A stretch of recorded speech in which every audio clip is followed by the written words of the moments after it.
ეს კადრი უკვე ისტორიაა. კადრი, რომელიც სამუდამოდ დარჩება ხალხის მეხსიერებაში. ერთი მშენებლის პროტესტმა უკვე მთელი ქვეყანა ალაპარაკა. სამშენებლო ამწეზე მიწიდან ზევით ლამის საში გამოკიდებულმა მუშამ საქართველოს დროშა დემონსტრაციულად გაშალა და ამ ფორმით სოლიდარობა გამოუცხადა ევროპული მომავლის მცველებს. სხვათა შორის ამ ბეტონის მრავალსართულიან კონსტრუქციას ოცნების მხარდამჭერი ბიზნესმენი ძმები აშენებენ, თუმცა ეს გარემოება ახალგაზრდა მამაკაცისთვის შემაკავებელი საერთოდ არ ყოფილა. ეხლა არჩევანი რეალურად მხოლოდ ევროპა თუ რუსეთი არ დგას. ეხლა დგას არჩევანი საერთოდ ჩვენ როგორც მოქალაქეები და ადამიანები, ჩვენ ქვეყანაში ვიარსებებთ და გვექნება რაღაცა ხასი და წონა. ყველა ვიმსახურებთ ვინც აქ თავისუფლებას პირველ რიგში. იმიტომ რომ ხალხმა ჩვენა ყველას რომ ისინი მხოლოდ საუკეთესო მომავალს იმსახურებენ და თუ არ მიიღებენ ამას ყოველთვის აქ ვიქნებით ყოველდღე. თბილისის ქუჩებში დაწყებულ საპროტესტო მსვლელობას დღეს გულგრილი არავინ დაუტოვებია.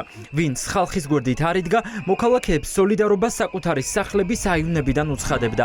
ყველგან იდენტური სურათი იყო. მოქალაქეები ერთმანეთს საქართველოს და ევროკავშირის დროშებით ამხნევებდნენ. ზოგადღირებულებასთან ერთად ყველაფერი რო დავაწილულმანოთ ადამიანთან მიდის და ევროპაში მოკლედ ადამიანი მთელი მისი ღირებულებით ყველაზე კარგად ესმის ჩემი აზრით და ვფიქრობთ რომ ჩვენი პროფესიისთვის მნიშვნელოვანია გამოვხატოთ ჩვენი აზრი რო გვინდა ვიყოთ ევროპის ნაწილი სადაც მოკლედ შრომითი უფლებები მუდმივად დაცულია მაღალი სტანდარტია შრომითი უფლებების და შესაბამისად ადამიანების ცხოვრება ბევრად უფრო კარგი არის ვიდრე შეება ევროპის გარეშე იყოს. ესენი არიან ადამიანები რომლებიც ქმნიან თავისუფალ ბედნიერ ადამიანობით სავსე საქართველოს.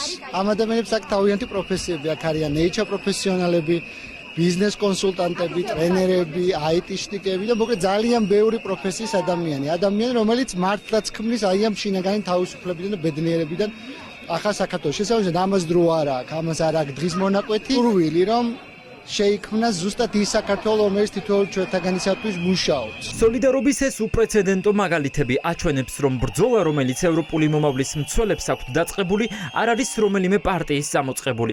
ეს სახალხო ბრძოლაა. თანაბრად ეხება ყველას, პროფესორსაც, მარკეტერსაც, მუშასაც და დიასახლისსაც. რადგან დღეს ისე როგორც არასდროს არსებობს საფრთხე, რომ ერთ დღეს რუსეთში გავიღვიძებთ. რაც ივანიშვილმა ჩაგვიტარა, ეს არ არის არჩევნები. ეს არის ყიდვა გაყიდვა. ეს ხალხს არ უნდა ექცეოდეს და ეს საფეხური უკვე ფსკერი და ძირი არ აქვს. თბილისის ქუჩები დღეს ისევ ხალხით იყო გადავსებული. თვით დინებით და თვით ორგანიზებით გარეთ გასულმა მომიტინგეებმა საავტომობილო მოძრაობა გადაკეტეს ქალაქის ყველა ცენტრალურ სატრანსპორტო კვანძზე. დღეს თითქმის ყველა კერძო და სახელმწიფო კომპანიაში ოფისები დაცარიელდა. რადგან დასაქმებულთა მთავარი საქმე ქვეყნის სამსახურში ჩადგომა აღმოჩნდა. გადაკეტეს ქუჩები. ეს საქართველოს ისტორიაში ყველაზე მასშტაბური გაფიცვაა, რომელსაც არც ორგანიზატორი ყავს და არც მეთაური. ხალხს თავად მოწოდების გარეშე უჩნდება სურვილი, რომ იდგეს ქუჩაში. კონკრეტულად დღეს ტრენინგი უნდა ჩამეტარებინა, შესაბამისად მივწერე მონაწილეებს და ვუთხარი, რომ დღეს ჩემი მოვალეობა, როგორც მოქალაქის, არის რომ ვიდგე იქ, სადაც არიან HR-ები, ფინანსისტები, IT სფეროს წარმომადგენლები, განათლების სფეროს წარმომადგენლები, ტრენერები და უნდა ვიყო იქ, სადაც პირველ რიგში თითოეული ჩვენგანის მხრიდან არის მოქალაქეობრივი პასუხისმგებლობა და შემდეგ უკვე პროფესიული ცოდნა და მისი რეალიზება ისევ ჩვენი ქვეყნის საუკეთესო მომავლისათვის, იმიტომ რომ დღეს დგას ხალხი, რომელიც ქმნის ქვეყნის ინტელექტუალურ დოვლადს.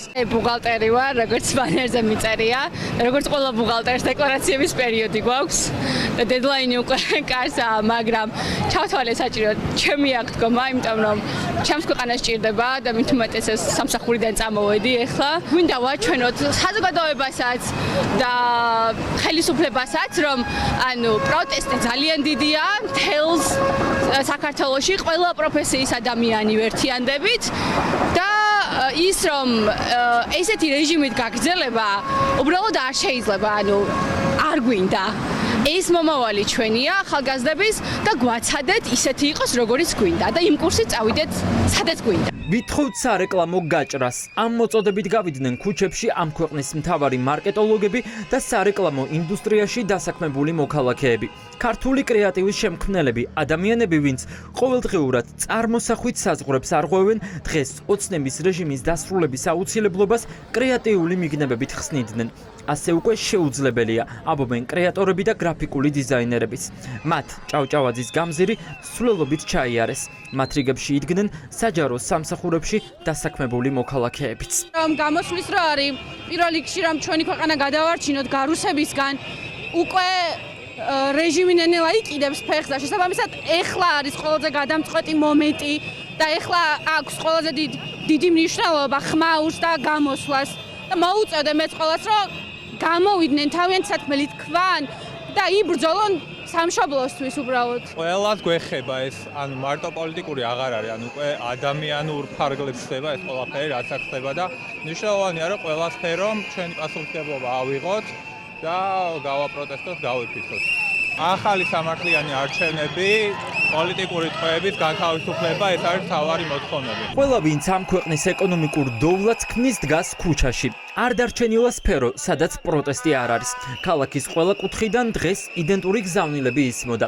ხალხი ახალ არჩევნებს და პოლიტპატიმრების გათავისუფლებას მოითხოვს. უკვე მეორე დღეა. ქუჩაში დგანან IT სპეციალისტებიც.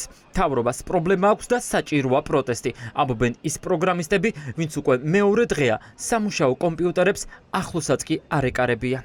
აღარ გვინდა ჩვენ საბჭოთა კავშირი, გვინდა თავისუფალი ევროპა და ამისთვის ვიხმართ და ამისთვის ვაპროტესტებთ და გონია რომ ხელისუფლებამ კარგად იცის ეს ყველაფერი და უბრალოდ ეხა გადარჩენის მიზნით რაღაც სახლობანას თამაშობენ ახალი პრეზიდენტის არჩევისთვის თუ არ ვიცი რაღაცაებს და აქვია ხელისუფლებას რომელიც კონსტიტუციით ევროპისკენ მიდის, მაგრამ რუსულ საქმეს აკეთებს.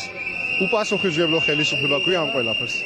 და შესაბამისად საზოგადოებამ აიღო პასუხისმგებლობა, რომ ქვეყანა ჩააჯინოს კალაპოტში და დაუბრუნდეთ ევროპულ გზას. პარალიზებული ვაკე და პარალიზებული საბურთალო. ასეთი შედეგი გამოიღო 19-მა საპროტესტო აქციამ, რომელიც ქალაქში დილის 11 საათიდან დაიწყო. თუმცა ამით ყველაფერი მხოლოდ იწყება, რადგან ხვალ დილის 9 საათიდან ოცნების არალეგიტიმური ხელისუფლების მიერ უკანონოდ არჩეულ უდიპლომო პრეზიდენტს ხალხი საპროტესტო შეძახილებით შეუქმნის დისკომფორტს.